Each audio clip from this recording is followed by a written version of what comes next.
Hi friends, আজ অনেক দিন পরে তোমাদের সাথে একটি ব্লগ শেয়ার করছি। আশা করি তোমাদের ব্লগটি ভালো লাগবে। আমার শ্বশুর বাড়িতে গেছিলাম আমরা, তো ওখানে গোপীনাথ বলে একটি মন্দির আছে। তো সেই মন্দিরে আমরা পুজো দিতে যাই। যেহেতু বছরের প্রথম ফল আম, তো ইচ্ছে হয়েছিল যে ঠাকুরকে একটু আম, দুধ, কলা দিব। তো যার জন্য আমরা ওই মন্দিরটিতে যাই। মন্দিরটি মানে ঠাকুর গোপীনাথ হচ্ছে তাও 100 বছরের পুরনো হবে, 100 বছরের বেশি হবে। এই মন্দিরটির মানে এই ঠাকুরের একটি ঘটনাও আছে।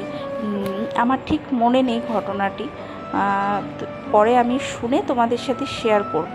আমার ইচ্ছা আছে আবার নেক্সট টাইম যাওয়ার। মানে মন্দিরটা এত সুন্দর, মানে বাড়িটা সুন্দর, বাড়িটার চারিপাশটা খুব সুন্দর। গ্রামে যেহেতু না, গ্রামের চারপাশটা ভীষণ সুন্দর।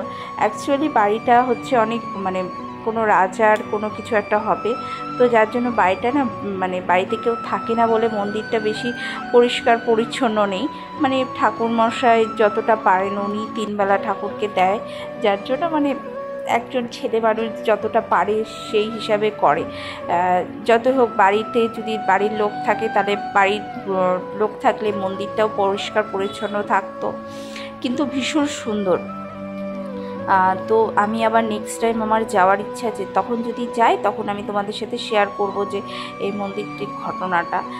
কিন্তু মানে গিয়ে বেশ ভালো লাগলো, চারিদিকটা এত সুন্দর না। আমি চারিদিকটি ভিডিও করতে পারিনি, বাট আমি ভিডিও করতেই পারিনি, আমি জাস্ট ঠাকুরের ওখানে ঠাকুরের পুজো হচ্ছিল তাই দেখছিলাম। তো তোমাদের দাদাই ভিডিওটি করে, তো যার জন্য মানে আমি পুরো চারিদিকটা তুলতে পারিনি।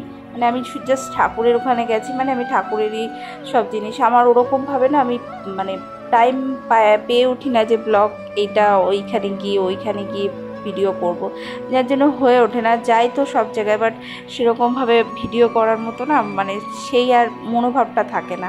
একটা জায়গায় যাব ব্যাস ওইখানটাই ওই জিনিসটাই দেখতে ইচ্ছা করে।